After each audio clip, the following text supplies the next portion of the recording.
बिहार में हुए इस उपचुनाव का रिजल्ट तो 23 तारीख को पता चलेगा, लेकिन इससे पहले यह पता चल चुका है कि चाहे वो तेजस्वी यादव हो, नीतीश कुमार हो या फिर बिहार में नरेंद्र मोदी हो, सब लोग एक इंसान से परेशान हैं और उस शख्स का नाम है प्रशांत किशोर। जी बिल्कुल, इस उपचुनाव ने सब कुछ क्लियर कर दिया है, एकदम दूध का दूध और पानी का पानी कर दिया है। और इससे पता चल रहा है कि प्रशांत किशोर जो है अब बिहार की राजनीति में एक अहम भूमिका निभा रहे हैं और विधानसभा चुनाव 2025 में सबकी मुश्किलें प्रशांत किशोर बढ़ाने वाले हैं। अब ऐसा मैं क्यों कह रहा हूं, आखिरकार ऐसा क्या हो गया इस उपचुनाव में, यह सब कुछ मैं आपको बताने वाला हूं। लेकिन उससे पहले मेरा परिचय जान लीजिए। मेरा नाम है रजत और आप जनता जंक्शन देख रहे हैं। अब देख लीजिए, इस बार जो है उपचुनाव हुआ है बिहार में। 4 सीटों पे उपचुनाव थे और चारों सीटों पे जनसुराज ने यानी प्रशांत किशोर ने अपने कैंडिडेट उतारे थे।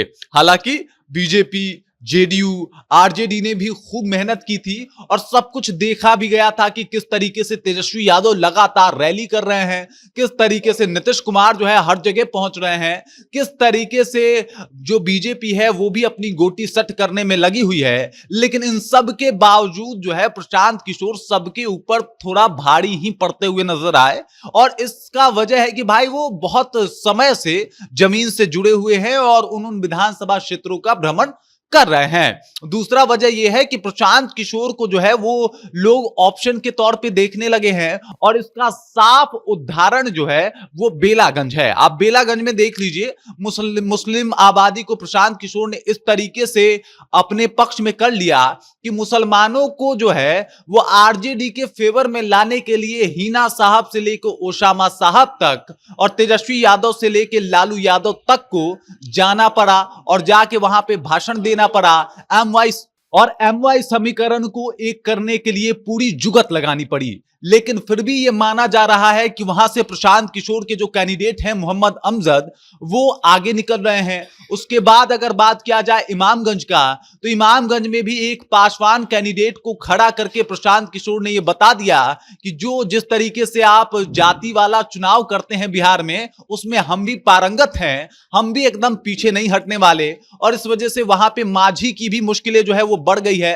सिर्फ प्रशांत किशोर की वजह से हो सकता है कि मांझी जो है वहां से चुनाव हार जाएं। हालांकि क्या होगा ये तो 23 तारीख को पता चलेगा जब रिजल्ट आएगा, लेकिन उससे पहले ये सब कुछ देखा जाना शुरू हो गया है। वहीं अगर बात रामगढ़ की जाए तो रामगढ़ में भी एकदम माहौल जो है प्रशांत किशोर ने बना दिया था।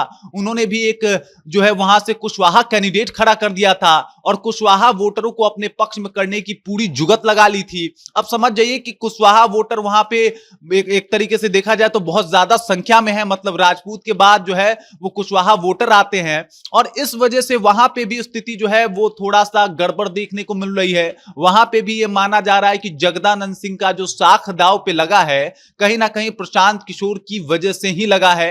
हालांकि जगदानंद सिंह का घर है रामगढ़, लेकिन उसके बाद भी अगर ये स्थिति मानी जा रही है तो इसमें प्रशांत किशोर की अहम भूमिका देखी जा रही है।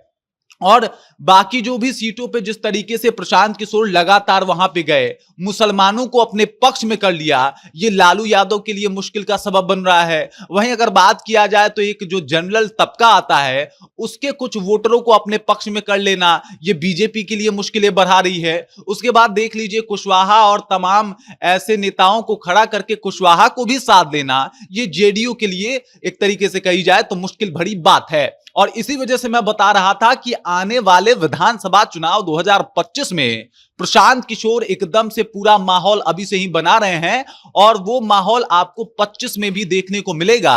और विधानसभा के उस चुनाव में आप देखिएगा कि एक ऑप्शन के तौर पे प्रशांत किशोर देखे जाएंगे। तेजस्वी यादव की तमाम मेहनत, लालू यादव के तमाम प्रयासों के बाद भी अगर मुसलमान इनके पक्ष में आ रहे हैं तो ये बात समझ जाइए कि 18% आबादी इनके साथ है और 18% आबादी एक बहुत बड़ी आबादी होती है जो आपको राजनीति में एकदम से बचा के रख ले। बाकी इस जानकारी को लेके, प्रशांत किशोर को लेके और जिस तरीके से उन्होंने पूरा माहौल सेट किया है, इस बात को लेके आप क्या सोचते हैं, आपके जहन में क्या कुछ चल रहा है, कृपया कमेंट कीजिए और अपना विचार हम तक पहुंचा दीजिए। बाकी आप देख रहे हैं जनता जंक्शन और मेरा नाम रजत है।